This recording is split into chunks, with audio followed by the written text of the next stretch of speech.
Hi, everyone. Good evening. My name is Alfred Gull. I'm a clinical psychologist from Germany.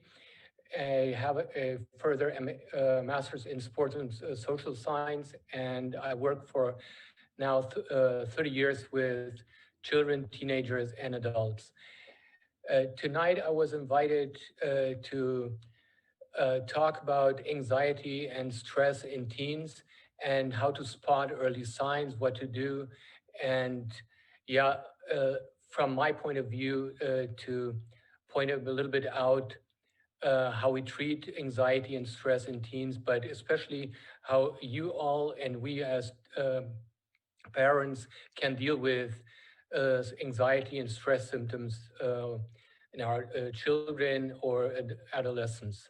So, first of all, I like to tell you a little bit how I start with teenagers who deal with anxieties. I often start uh, with the lyrics of a certain song, probably you or many of you know, and it's Que Sera Sera by Doris Day. And she sang almost every movie she was in about it. And it's about a little girl asking her mother, what will I be? And she wants to know. She's anxious. She is a little bit scared about the future. And what is important here is how the mother answers. And she answers, Que sera, sera, what will be, the future is not ours to see. And this is probably the main message we should give our children and our teenagers. The thing here is when we talk about anxiety and stress in teens, it is important to first point out some typical stress symptoms. So, as we know, physical and mental stress affect children and adults similarly. The body mobilizes all reserves to deal with the problematic situations, and if the stress continues without being dealt with, it has serious consequences. This is what we call in psychology unresolved problems, and what we often have to deal with many years. So, first of all, I'll be happy to answer any questions you have, but perhaps we can leave most of them until the end. If you would like me to elaborate any point, please ask. I will do so when I reach that part. So let's get back to typical stress symptoms. Many of our children feel uncomfortable, nervous, or anxious under stress. And well, others withdraw and become quiet, sit around bored, listless, suffer from loss of listlessness or loss of appetite or sleep, and they have headaches, stomach aches, or nausea. So these are kind of typical symptoms. And we all know, as many of you are dealing with stress of your children or teenagers as teachers and educators. In particular, school life can be stressful in times of a pandemic. So there's homeschooling, wearing masks, what makes children stressed. So they get irritated, show signs of restlessness and aggressiveness. And well, the result of studies show that stress reactions occur in 20% of children, and short-term reactions to current events, such as challenging classwork, are entirely normal. But uh, many of them have, well, further issues. And when it comes to those further issues, it's important to see what is the difference between stress and anxiety. So I went through quite some studies, and there was one that included more than 14,000 children, teenagers, and parents. And these studies show that our kids or teenager who worry, have anxiety, loss of self-confidence. One of five children between the age of 7 and 13 suffers already from emotional problems. In teens, it's a little bit less, but still over 15%. So to put it this way, when we see that one of five children have issues, we need to worry a little bit. We need to see how can we react and how can we take them seriously. Especially most of us who have children have heard this question or this from kids like, I can't do this, whatever it is, homework, assignments, some things they need to do at home for the family. So the thing is, 20% of adolescents between 12 and 17 years are pessimistic about life. And another 20% felt that their families do not adequately support them. So the thing is, this is what we as parents, teachers, and educators need to be aware of. But well, tonight we don't want to talk about numbers, stats, and stuff. I bet you all know as well as me, stress hurts sometimes, and the result is many children and adolescents have repeated psychosomatic complaints. The various stress reactions rarely occur alone. There comes a kind of a vicious circle, and these vicious circles become common. So strong emotional reactions can lead to mental blocks. And some teams even become aggressive and react destructively.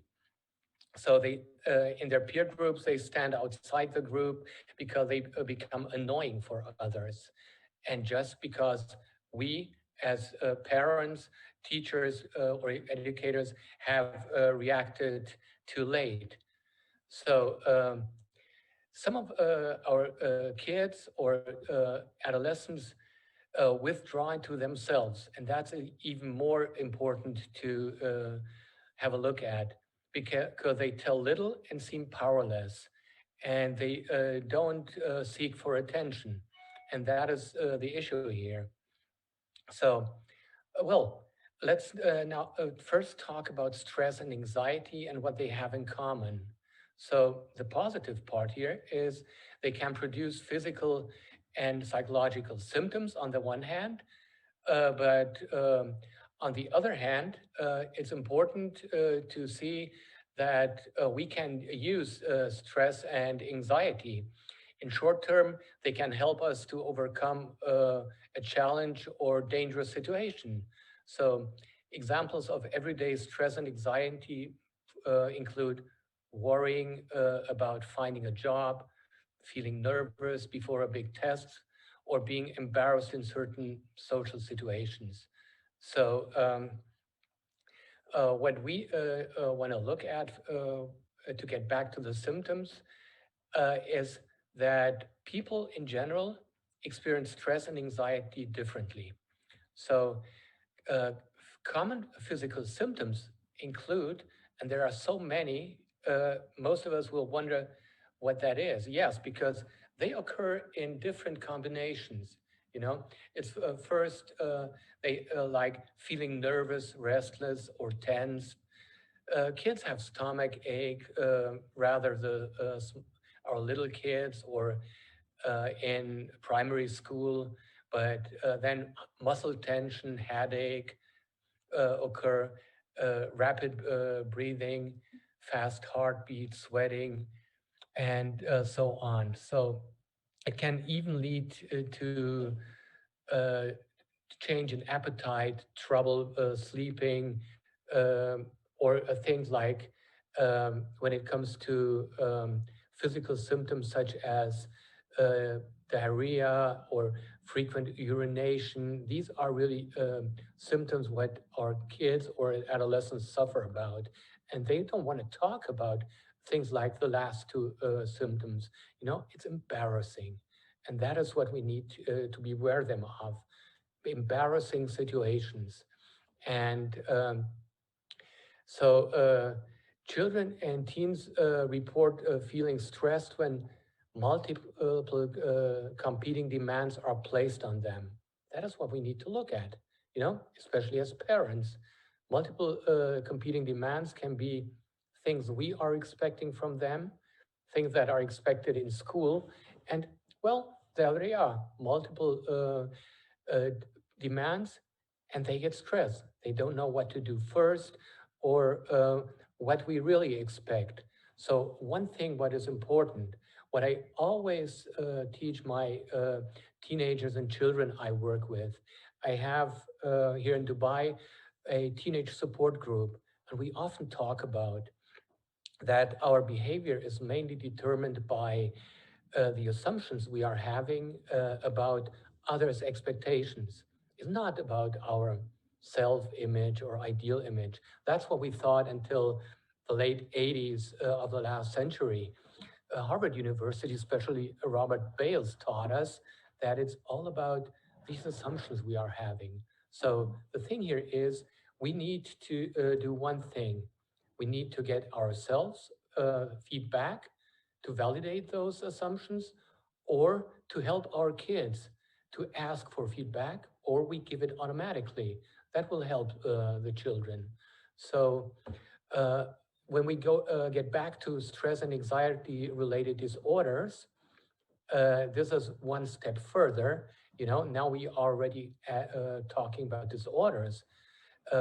We see that in the United States, 40 million people suffer from anxiety disorders. That's quite something. And the thing is, people with such disorders feel anxious, stressed on a daily basis. And when we imagine that our kids deal with something like that is something that is really a, a thing what we need to help them with as soon as possible. So if you are interested, just let me know about disorders and like anxiety disorders or stress related disorders. We can talk about that later. I can elaborate it a bit, but this was like the steep road. It first started with some stress, anxiety comes, and then we ended with anxiety-related disorders. So what I'm pointing out here is that really some symptoms are important, what we need to be aware of, what we need to think about. So if we feel uncertain as parents, as teachers, if some kid withdraws that was talkative before, you know, or if some kid becomes more of an attention-seeking child, and before it was more of an introvert, then there is something what needs to be dealt with. And yeah, the most important thing here is what we need to know that uh, parents cannot give their children a life without stress. So wherever the adolescence or the kid grows, we have stress in social interaction, any kind of social interaction with peers, with siblings, and even with parents. So the number one is we need to think about that parents need to be always role models. So uh, how parents deal with their stress and problems also shape their children, and their offspring really looks up to their parents. So we always need to be aware that we have to do one thing, set an example of serenity, because that will calm our kids down. See, we skip, for instance, an appointment to play with the children. They know that we have an appointment, but they will be so grateful, and they will totally appreciate it because they haven't expected it. Furthermore, if something goes wrong, try to take it easy. because we make mistakes, and now I'm talking about teenagers especially. They are supposed to make mistakes because they learn from mistakes. Most of us parents try to avoid mistakes in teenagers, but they need to learn. They need boundaries. Sometimes they cross the boundaries, but they learn about the consequences. And that is one thing we need to mention as well.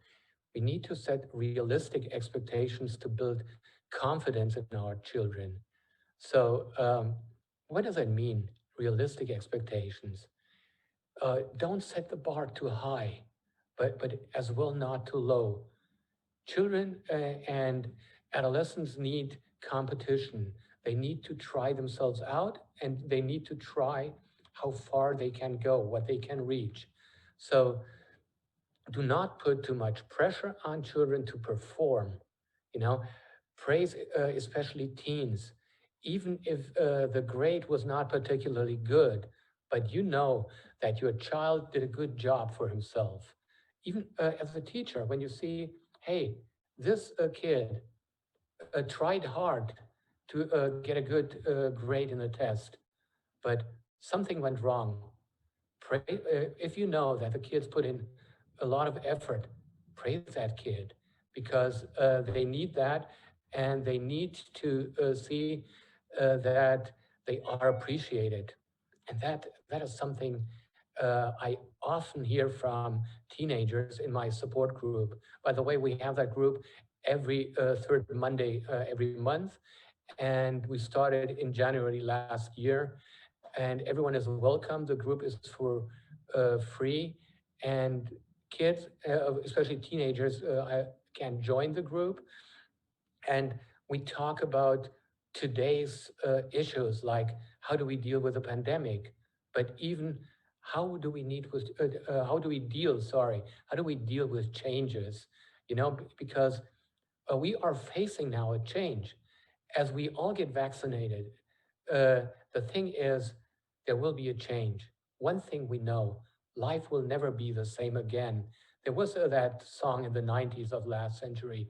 Uh, the thing is, it will, everything will be different. Life was on a fast lane, especially here in Dubai. You know, everything was there. The big picture was great, awesome. But the pandemic slowed us down, and we learned to that we decelerated our life, and we have to set realistic expectations as well for the future. And the only thing we need to teach our kids, especially the ones with anxiety, because anxiety has three main questions. How will it be next time? If I'm anxious, then I'm asking myself, will it be as bad or will it be even worse? And that is what a person with anxiety deals with. And w- um, what is important then when adolescent or a kid has some issues with anxiety, make time for teenagers, especially. For kids, we often have time. But for teenagers, the problem is they're often on their own, they're on the road, they meet their peers. But the thing is, okay, in a lockdown, it was not possible, or during the pandemic, but they are online, distract themselves. Still, we need to make that offer. I have time for you. Let's spend some time. And uh, they should know that they can come and share their problems at any time. Nothing is too awkward to talk about. But one thing we need to have in mind that if we ask our children, how was your day? Or how do you feel? Too complex. I'm not talking now about 18 years old teenagers. I'm talking about children or 12, 13-year-old kids. The thing is, let them narrate, let them talk, ask them, what have you done today? Uh, which was your best experience today at school, and so on, because it's all about they need to talk. They don't want to feel questioned. They don't want to deliver, or they don't want to expect that they have to provide something. See, so with older children or teenagers, it makes sense to specifically create an opportunity for quiet conversation. They want to find moments for an intensive conversation, not in between, like, oh, between dinner and the next Netflix series or whatever. So try to find quiet moments, for instance, when you cook together with your child. Keep talking, ask them how their day was, but as specific as possible so they can narrate. And go with it when you go with them on a staycation or to the pool or just go to Starbucks. They will love it, and then they become more talkative and share, because in that case they don't feel like needing to really provide anything. So another thing, well, I'm as old to know this thing from the early 70s of the last century, and that was family conferences. That is an underestimated thing to talk with kids and to teach them things how to deal with anxieties, how to deal with their stress. Make fixed discussion times for family topics that helps prevent conflicts from arising in the first place. So whatever it is, kids need like a schedule. They need something to rely on, and that is what we rarely give them. Put rules in place that will make the conversation constructive. For instance, listening, letting each other first speak. That is something that we think that's, yeah, something they learn in school or whatever. No, we need to emphasize it uh, in our daily routines.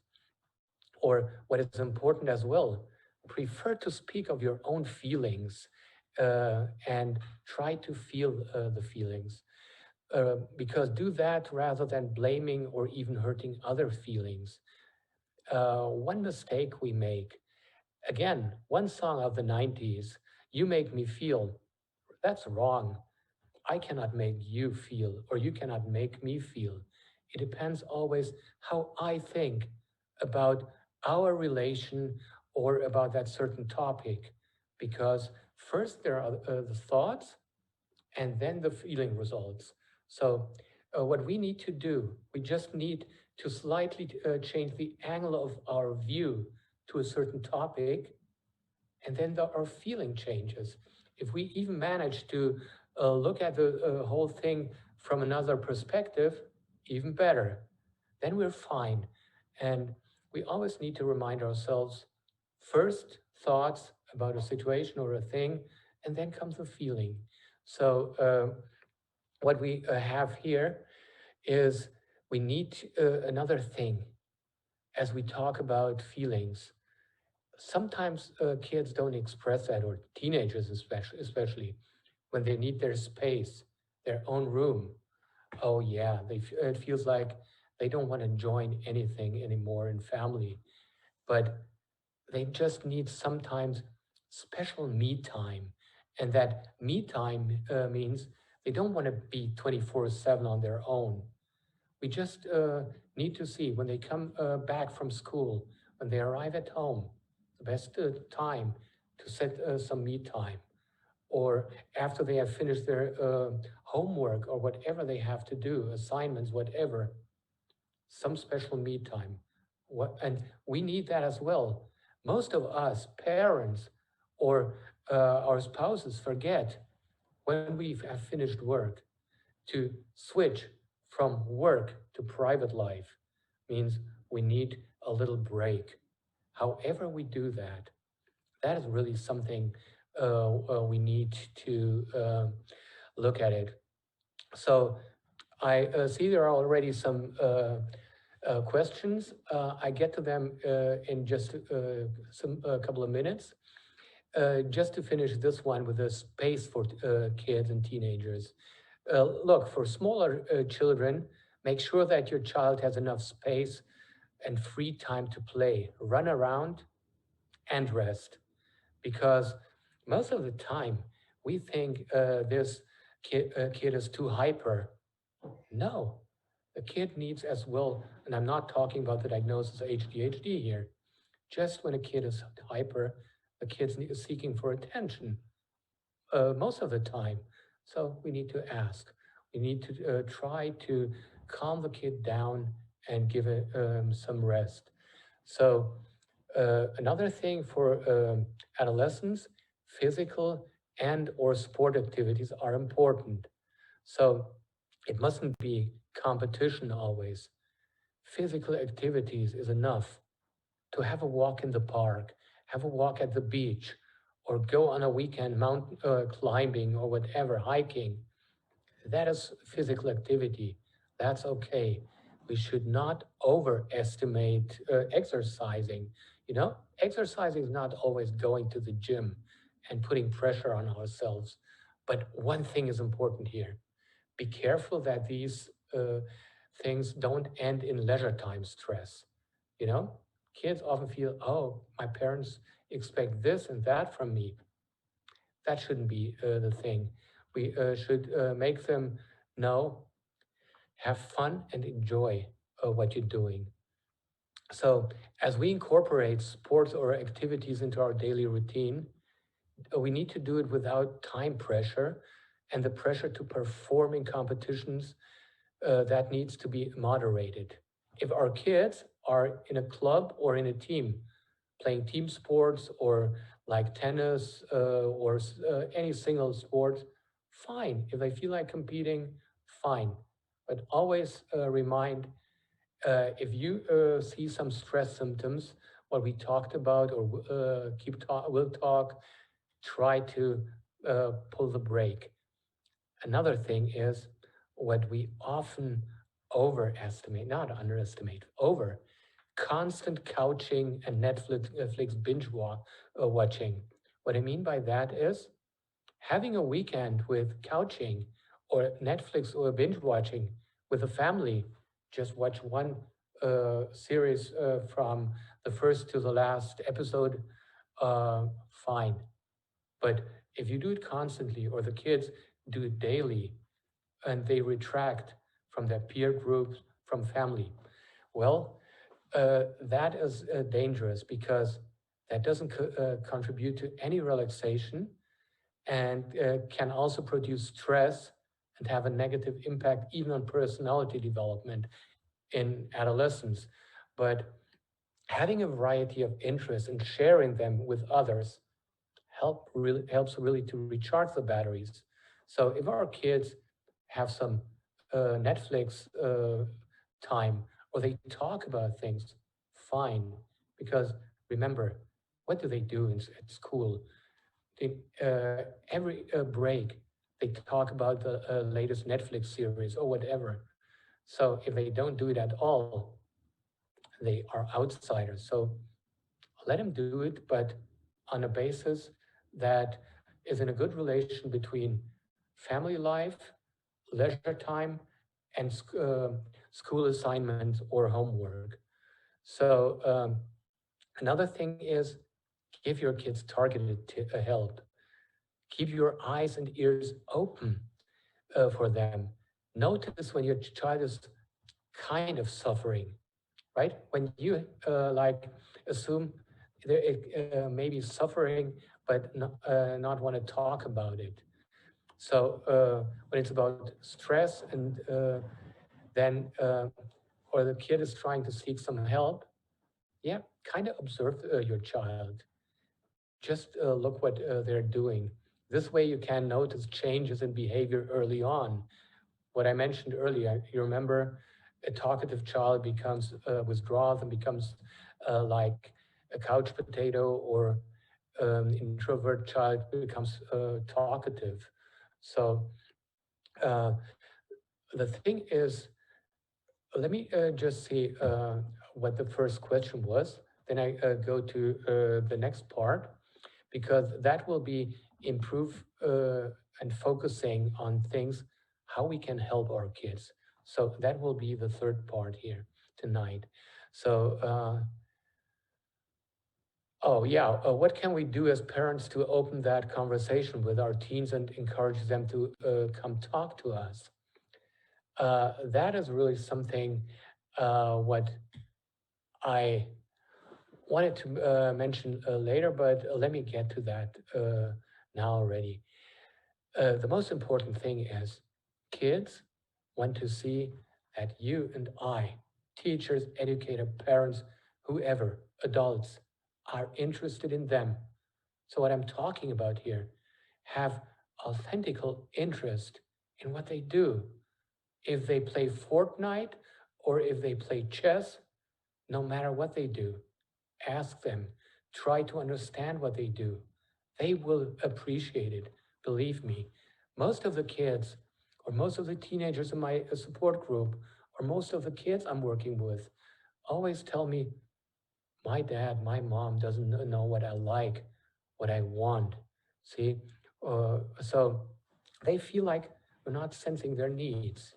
So the thing is, try to talk with them on a daily basis. That's the first thing we need to think about. And then just get down on their level. You know what I mean?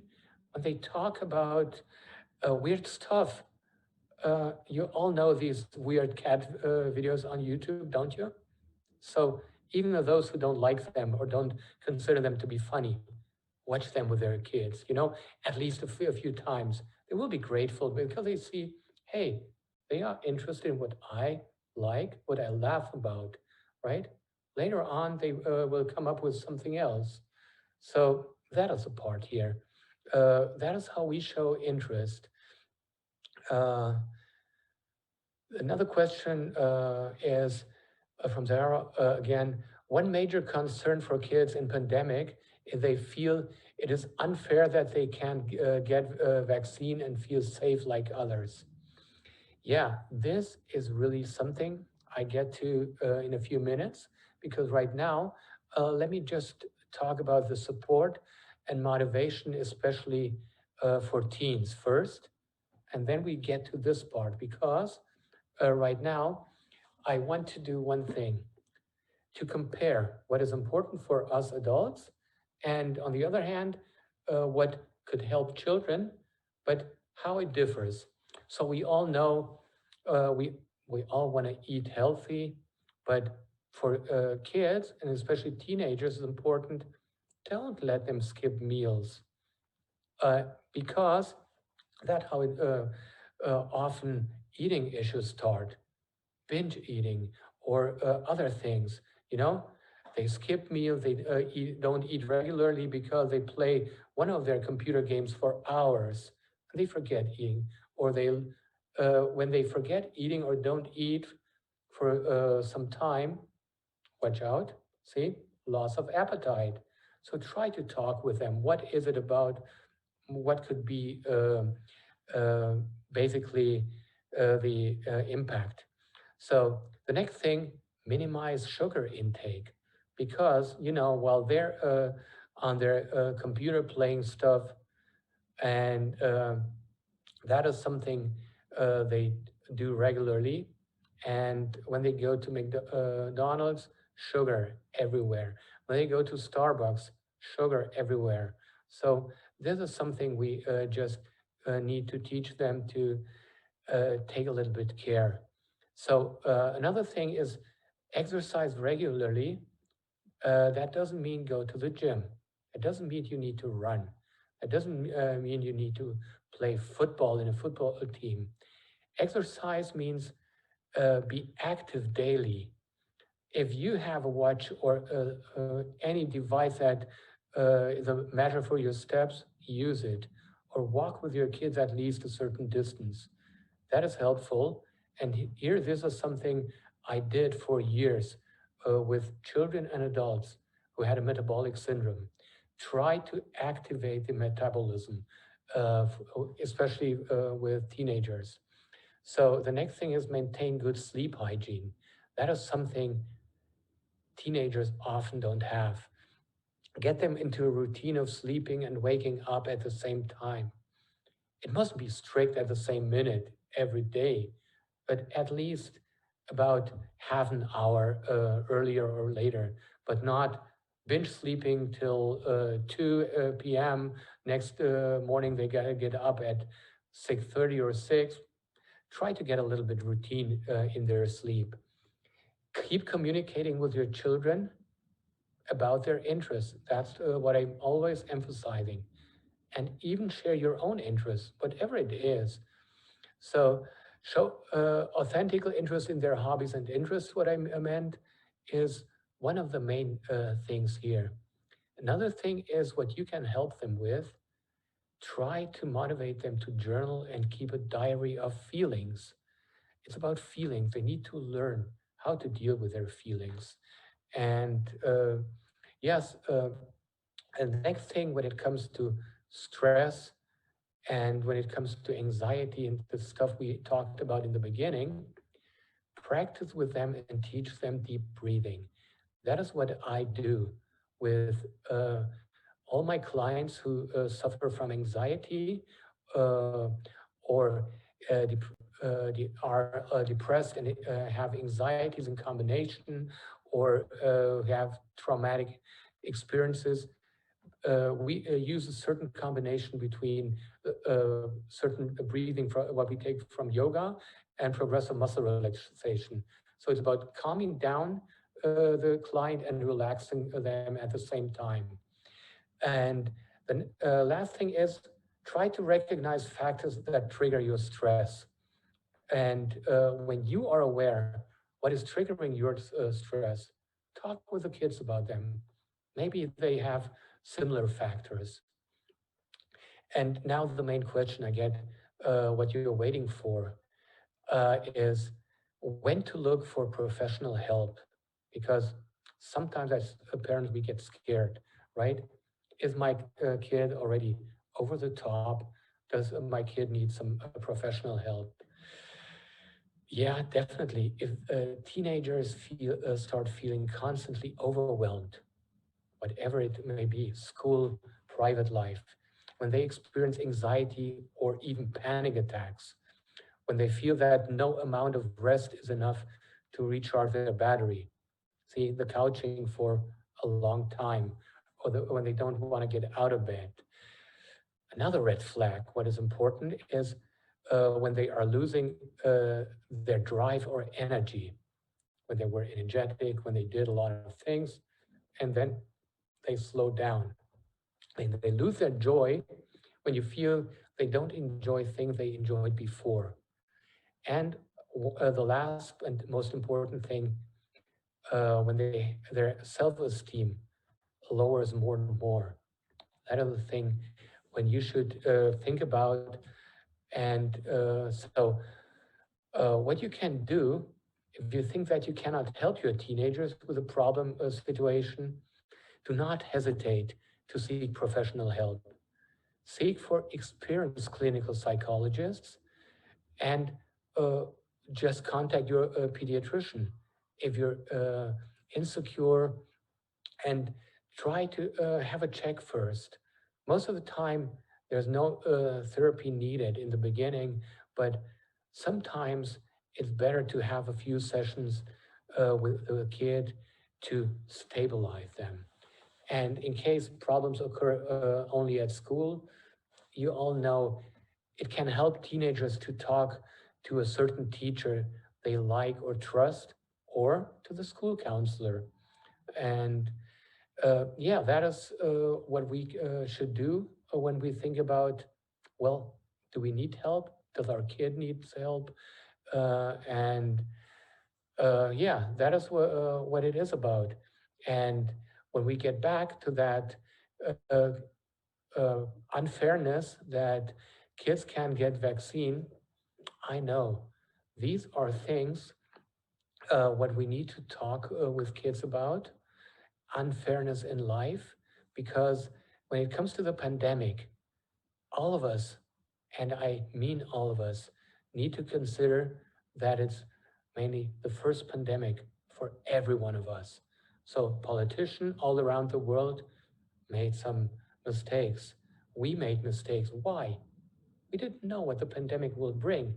Some politicians all around the world even mentioned, yeah, the pandemic will be over in April, and that was 2020. So we make mistakes. We made mistakes because of the first pandemic, and we need to tell our kids sometimes we don't know how to deal with it.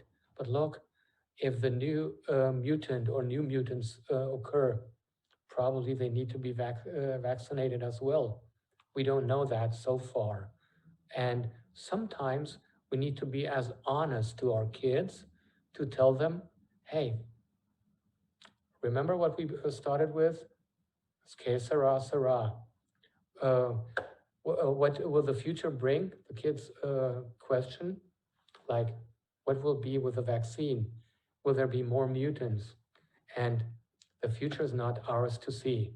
So we can end with the beginning, that song by Doris Day, that is often very helpful. So don't hesitate to seek help, to get in touch with professionals, because that doesn't mean that your kid has a disorder or your kid has mental issues. It just to get yourself the feeling, oh, I was there when my kid needed me. I listened to my kid, and my kid trusts me when it will seek next time for attention. I'll be there, and I will listen. So, to summarize it briefly, what we've looked at, firstly, I talked about stress and anxiety in teens and children. And basically, I compared it to anxiety in adults. It's similar, symptoms, differences, and what they have in common. That is what we saw, and that there is a variety of symptoms. Stress and anxiety can be positive.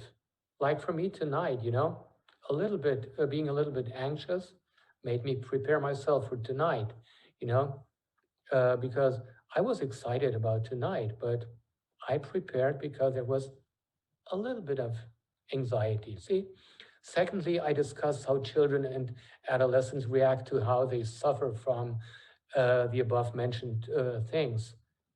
Yes, they do sometimes suffer, but they only suffer when we don't listen. And again, having an example from music, when we only hear the words and the lyrics, but not the music, then we make a mistake. We need to listen to both. Sometimes with kids, we only hear the music. If they are nagging, if they come up, I need you, I want to talk, but we don't hear the lyrics. What is it? What is it about? So it's all music and lyrics with kids, what we should listen to and be aware of. And thirdly, I looked at what we as parents, teachers, educators, and therapists can do to help. And there are a lot of things what we should begin or we start with in the beginning. And we need to accompany kids. And things like teenage support groups, teen support groups are there to let them talk, share with, uh, other teenagers. And what we always do in those groups, after every session, we have a common thing what we developed when it comes to changes, when it comes to anxiety. We really talked about vaccine and pandemic and how threatening it is for all of us, how many restrictions we had to face. So yeah, the thing is really we just need to always remind ourselves that when we listen, then we kind of observe our kids in the way that we are aware what they do, then they will come and share. And that is mainly not a lot that has changed from my time as I was a kid. A lot of things have changed, but When I could rely on my parents, everything was fine. And that is what our kids want from us. And especially teenagers, we often think, they want to be independent. Yeah, but they are seeking for boundaries. And often they want to hear when they have crossed boundaries what the consequence is. And even if they have hurt our feelings, believe me, our kids don't want to hurt our feelings on purpose. So let's talk about that with them, and they will appreciate it. So thanks for having me tonight, and it was my pleasure. And when any one of you has a question, please post it or let me know. I will be happy to answer it even later or within the next days. And yeah, I'm with the German Neuroscience Center. And by the way, one thing we have learned from the pandemic, one a major change, that online is the new future because we had to communicate online, on Zoom like tonight, on WebEx. We all get used to it, or other platforms. And what it is about, we have learned one thing. It will be next week when I have my anniversary of 1 year of online therapy. I have some experience from Germany, but right now, 95% of my patients want to keep it online because mostly they are in their comfort zone. And the thing is, when our kids or even adults are in a comfort zone, they share easier, and they really talk about more thing. And believe me, we save some time because in real clinics, they feel like patients at home in their comfort zone. They tuck in, especially teenagers. When they have a pet, they can have it on their lap. Or adults, if they want to vape at home, fine. Everything what makes them comfortable. And that is what is so important here. So anyone can make an appointment. When I see a lot of teenagers, I see physically handicapped teenagers or adults or from abroad. And that is what online has brought us. So never hesitate if you have a question or if you need some information to contact those who are available the most and the best and the quickest. So again, thanks for having me tonight. And it was my pleasure. And keep in touch if you have any questions. Thanks so much.